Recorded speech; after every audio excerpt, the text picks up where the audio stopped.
Bismillahirrahmanirrahim. Assalamualaikum warahmatullahi wabarakatuh. Alhamdulillah, kita bertemu lagi di channel Kelas Mengaji. Bagi yang baru bergabung di channel ini, jangan lupa tekan tombol merah di bawah dan jangan lupa share video-video yang ada di channel ini ke sahabat kita yang lain. Jadi, pembahasan kita pada kali ini yaitunya tentang hukum bacaan ro. Ya, ketika kita baca Al-Quran, kita pasti banyak dan sering menemukan huruf ro. Apakah ro itu baris atas, baris bawah, baris mati, tanwin, atau baris sukun atau mati. Jadi setiap huruf ro itu ada cara bacanya, ada hukumnya. Kita teruskan. Ya, pembahagiannya ada dua, yaitunya ada ro itu yang dibaca secara tabkhim. Tabkhim itu maksudnya ro yang dibaca dengan tebal. Apa maksudnya tebal ini? Mulut kita ini akan penuh, akan terasa penuh. Dan yang kedua tarkik. Ro itu dibaca tipis.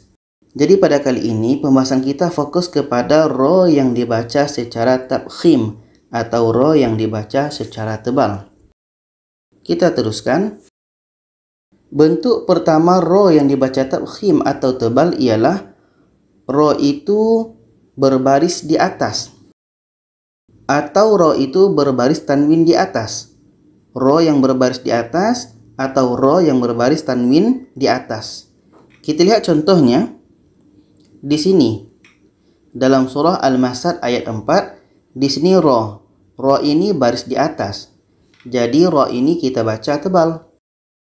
Wa mra'atuhu,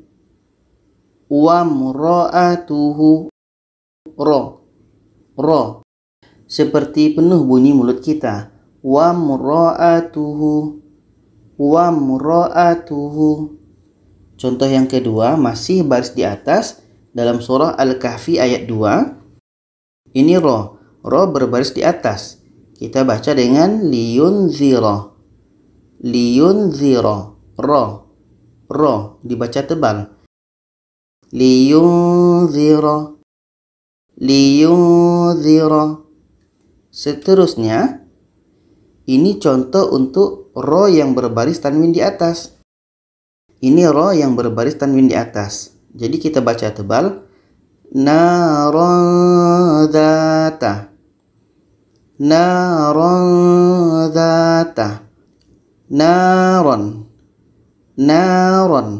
Ron.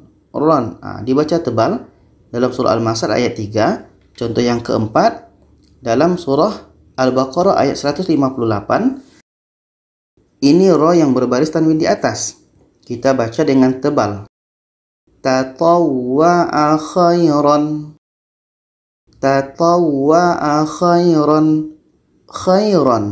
Ron.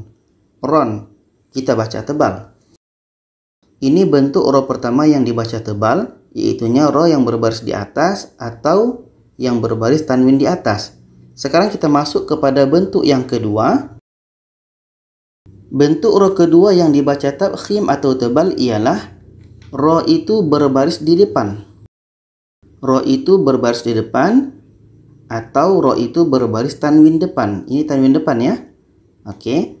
Ro baris depan atau ro yang berbaris tanwin depan. Kita lihat contohnya dalam surah Al-Kahfi ayat 5. Di sini ro ini baris depan, maka ro ini dibaca tebal. Takhruju.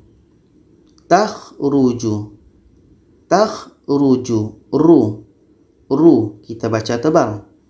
Contoh yang kedua dalam surah Al-Baqarah ayat 25.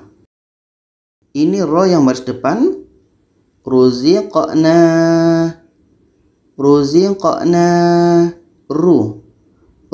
kita baca tebal. Ini contoh untuk ro yang berbaris di depan. Sekarang kita masuk kepada ro yang berbaris tanwin depan. Ini dalam surah Al-Qari'ah ayat 11. Ini ro yang berbaris tanwin depan. Ini kita baca tebal. Kita baca narun hamiyah. Narun hamiyah. Narun. Narun. Run. Run. Kita baca dengan tebal. Kita lihat contoh yang keempat. Ini masih tanwin depan dalam surah Al-Balad ayat 20. Kita baca narum muqsadah. Narum muqsadah. Ra tanwin depan dibaca tebal. Narum. Narum. Rum. Rum. Kita baca tebal. Ini bentuk kedua ra yang dibaca tebal, iaitunya baris depan atau berbaris tanwin depan. Kita masuk ke bentuk yang ketiga, yaitu ada ra mati yang berbaris sukun atau mati, sebelumnya ada huruf yang berbaris di atas. Ada ra mati, sebelumnya ada huruf yang berbaris di atas.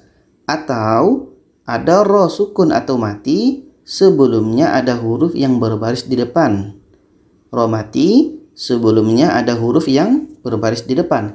Kita lihat contohnya. Ini dalam surah Al-Kahfi ayat 7. Ini ra matinya. Sebelumnya ada huruf yang berbaris di atas. Ra mati sebelumnya ada huruf yang berbaris di atas. Nih, ra mati sebelumnya baris di atas. Kita baca dengan tebal. Alal ardi. Alal ardi. Ardi. Ardi. Ard. Ard. Kita baca dengan tebal. Kita lihat contoh yang kedua.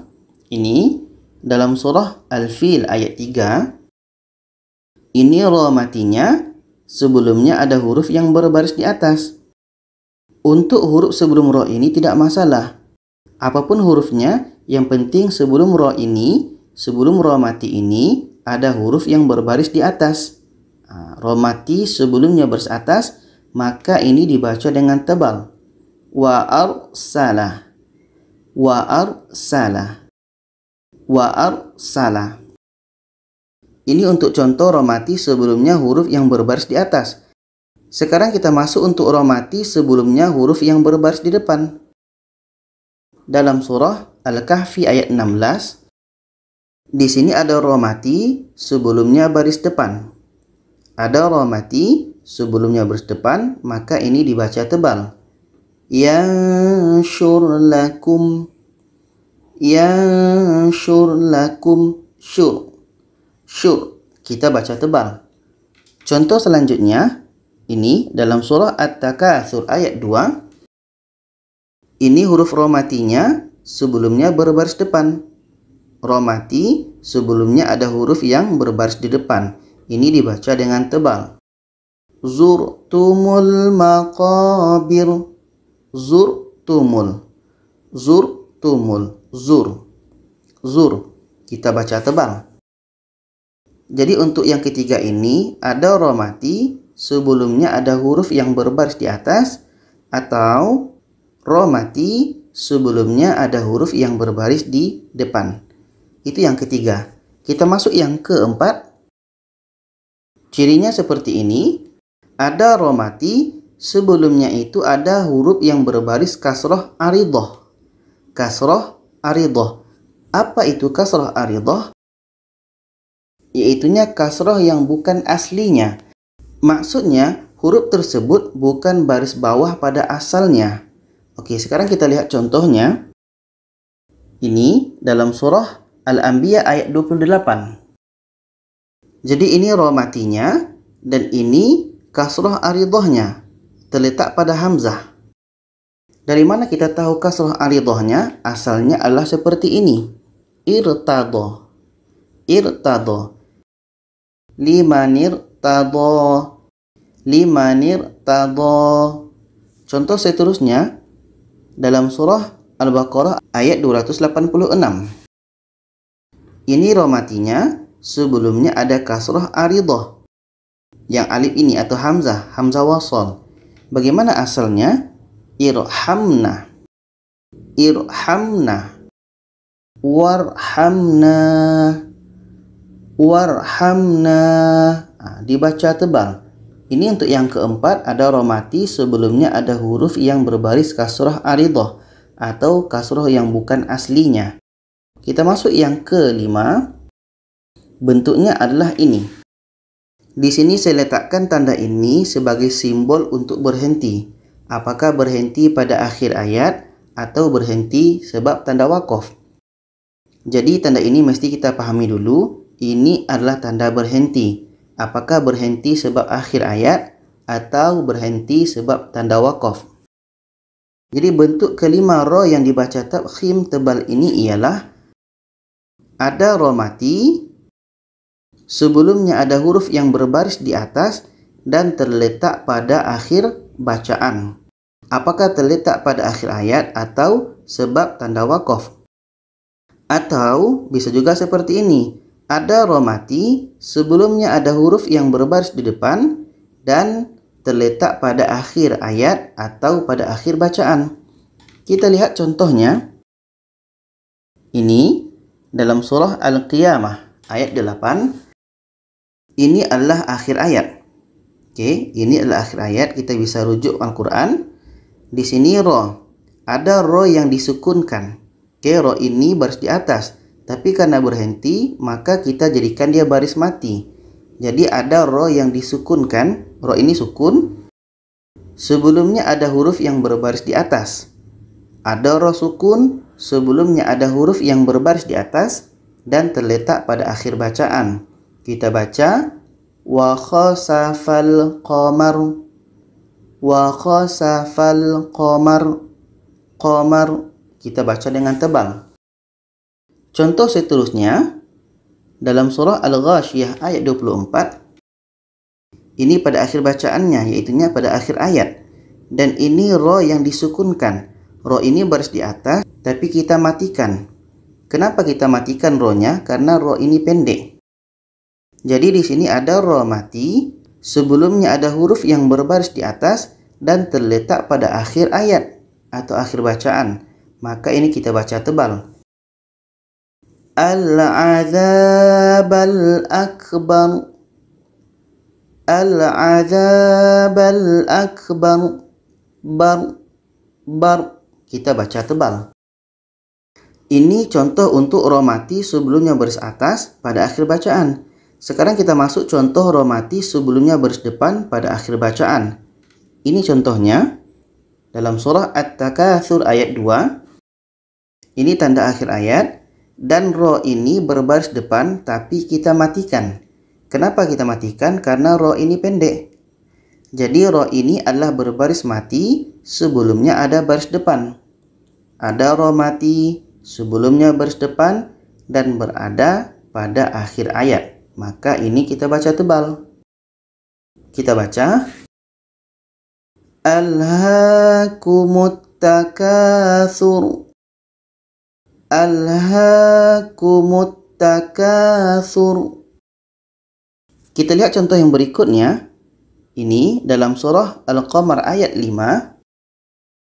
Di sini pada akhir ayat dan ada ro yang berbaris depan. Karena ro ini dibaca pendek, maka kita sukunkan. Kita buat dia berbaris mati. Maka ini ro mati sebelumnya baris depan pada akhir bacaan. Maka ini kita baca tebal. Tughnin nuzur. Tughnin nuzur. Zur. Kita baca dengan tafkhim atau tebal. Jadi ini bentuk yang kelima ro yang dibaca tebal. Ada ro mati sebelumnya baris atas pada akhir bacaan. Atau ro mati sebelumnya ada huruf yang berbaris di depan pada akhir bacaan. Kita masuk bentuk yang keenam ro yang dibaca tebal. Yaitunya sama seperti tadi. Ini pada akhir bacaan. Apakah pada akhir ayat atau sebab tanda waqaf. Jadi sebelumnya itu ada huruf ro yang mati dan sebelum ro itu ada huruf mati juga, tapi selain huruf ya. Ada huruf yang mati sebelum ro, tapi yang mati itu bukan huruf ya. Dan sebelum huruf yang mati ini ada lagi huruf yang berbaris di atas. Oke? Pada akhir bacaan ada huruf ro yang berbaris mati. Sebelum ro itu ada huruf mati tapi bukan huruf ya. Dan sebelum huruf mati ini ada huruf yang berbaris di atas. Atau yang di bawahnya ini pada akhir bacaan, apakah pada akhir ayat atau sebab tanda waqaf. Sebelumnya itu ada ro yang berbaris mati. Sebelum ro itu ada huruf mati, tapi bukan huruf iya. Dan sebelum huruf mati itu ada huruf yang berbaris di depan. Mungkin kita agak pusing melihat tanda-tanda seperti ini. Kita terus lihat kepada contoh. Ini dalam surah Al-Asri ayat 1. Ini pada akhir bacaannya. Pada akhir bacaan itu ada ro yang mati. Ro ini berbaris di bawah, tapi karena dia dibaca pendek maka kita matikan. Dan sebelum huruf ro itu ada huruf yang mati bukan ya. Di sini yang mati adalah huruf so, bukan huruf ya. Dan sebelum huruf yang mati itu ada huruf yang berbaris di atas. Ini, oke. Pada akhir ayat ada huruf ro yang mati. Sebelum ro itu ada huruf yang mati, dan sebelum huruf yang mati itu ada huruf yang berbaris di atas. Maka ini pun dibaca dengan tafkhim atau tebal. Kita baca wal asr. Wal asr. Ro-nya kita baca tebal. Wal asr. Wal asr. Oke, itu contoh yang pertama. Contoh yang kedua dalam surah Ar-Ra'd ayat 42. Ini pada akhir bacaannya, dan ini ro yang dimatikan. Walaupun ro ini baris bawah, tapi ro ini dibaca pendek, maka kita matikan. Dan sebelum ro itu ada huruf yang mati, tapi bukan ya. Dan sebelum huruf yang mati itu ada huruf yang berbaris di atas, maka ini kita baca tebal. Uqbat dar. Uqbat dar. Dar. Dar. Itu kita baca tebal. Ini untuk contoh ro mati yang sebelumnya ada huruf mati, sebelumnya ada huruf berbaris di atas. Sekarang kita masuk kepada huruf ro mati, sebelumnya ada huruf yang mati, sebelumnya lagi ada huruf yang berbaris di depan. Kita lihat contohnya dalam surah Al-Asr ayat 2. Ini tanda akhir bacaannya, akhir ayat, dan ada ro yang dimatikan. Ini ro ini pendek, maka kita matikan ro ini. Dan sebelum ro itu ada huruf yang mati yang bukan ya. Oke, di sini yang mati adalah huruf sin. Dan sebelum huruf mati ini ada huruf yang berbaris di depan. Maka ini kita baca tebal. La fi khusr. La fi khusr. Khusr. Khusr. Kita baca tebal. Kita lihat contoh berikutnya dalam surah Al-Hadid ayat 20. Ini pada akhir ayat, sebelumnya ada ro yang dimatikan. Hari ini pendek, maka kita matikan. Sebelumnya ada huruf yang dimatikan, tapi bukan huruf ya. Di sini yang mati adalah huruf waw, dan sebelum huruf yang mati itu ada huruf yang berbaris di depan. Oke, ada ro mati. Sebelumnya ada huruf yang dimatikan yang bukan huruf ya, dan sebelumnya ada huruf yang berbaris di depan. Maka ini kita baca dengan tebal. Kita baca mata'ul ghurur. Mata'ul ghurur. Ghurur. Rur. Rur. Itu kita baca tebal. Mulut kita terasa penuh membacanya. Oke, ini bentuk yang ke-6. Kita masuk bentuk yang ke-7. Ini. Di sini ada ro mati. Ada ro mati, sebelumnya ada huruf yang berbaris di bawah. Dan setelah ro mati itu ada huruf isti'la yang bukan kasrah. Maksudnya ada huruf isti'la yang bukan berbaris di bawah. Yang jadi pertanyaan, apa saja huruf isti'la ini? Untuk mudah kita menghafalnya seperti ini. Khussa dhaghtin qiz. Khussa dhaghtin qiz. Ini huruf isti'la, jadi kita mudah menghafalnya. Khussa dhaghtin qiz. Sekarang kita lihat contohnya dalam surah An-Naba ayat 21. Oke, ini huruf ro matinya. Sebelumnya ada huruf yang berbaris di bawah, Dan setelah ro itu ada huruf isti'la yang bukan berbaris kasrah atau di bawah. So ini adalah huruf isti'la. Oke. Jadi ini kita baca dengan tebal. Kita baca mirsada, mirsada, mirsada, mir. Kita baca dengan tebal. Apakah contohnya ini harus di akhir ayat? Tidak harus. Ini kebetulan contohnya berada pada akhir ayat. Kita lihat contohnya yang di tengah-tengah. Ini dalam surah Al-An'am ayat 7. Ini ra mati, sebelumnya ada huruf yang berbaris di bawah, dan setelah ra itu ada huruf isti'la. Ta itu huruf isti'la ini, dan ta itu bukan berbaris di bawah. Oke, huruf isti'la yang bukan kasrah. Jadi ada ra mati sebelumnya berbaris di bawah, dan setelah ra itu ada huruf isti'la yang bukan berbaris di bawah. Ini dibaca dengan tebal. Kita baca fi qirtasin, fi qirtasin, qir. Kita baca dengan tebal. Ini yang ketujuh. Kita masuk yang terakhir, yang ke-8. Ini ada ra mati, sebelumnya ada huruf isti'la berbaris sukun. Huruf isti'la ya, kita ingat lagi huruf isti'la, dan berada pada akhir ayat. Ini baru. Ini baru pada akhir ayat. Pada akhir ayat atau akhir bacaan ada ra mati, sebelum ra mati itu ada huruf isti'la yang berbaris sukun atau mati. Jadi karena disebutkan di sini huruf isti'la, kita akan tampilkan kembali huruf isti'la.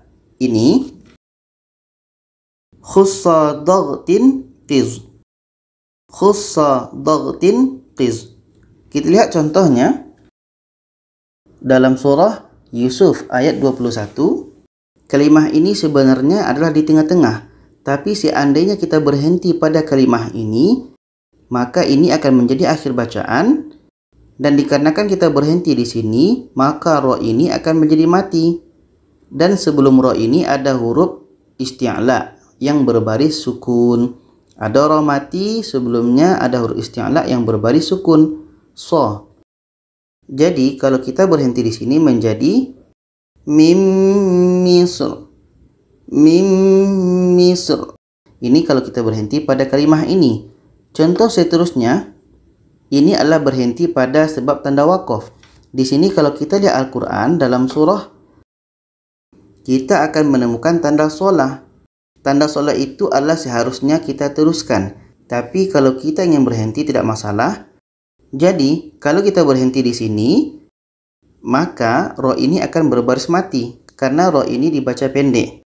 Dan di sini ada ra mati, sebelumnya ada huruf isti'la yang berbaris sukun. Ta mati. Ini ta. Jadi ini pun kita baca dengan tebal. Kita baca ainal qitr. Ainal qitr. Kita baca dengan tebal. Jadi itulah sahabat sekalian bagaimana bentuk bacaan ra yang ada dalam Al-Quran. Ada bacaan tebal dan ada bacaan tipis. Jadi pada saat ini kita telah selesai untuk membahas ra yang dibaca secara tafkhim atau ra yang dibaca secara tebal. Ada 8 bentuk. Dan insyaAllah pada pembahasan tajwid yang akan datang, kita akan membahas bacaan ra yang dibaca secara tarqiq atau tipis. Jadi itu saja pada kali ini. Mudah-mudahan bermanfaat untuk kita semua. Jangan lupa share kepada sahabat kita yang lain. Terima kasih. Wassalamualaikum warahmatullahi wabarakatuh.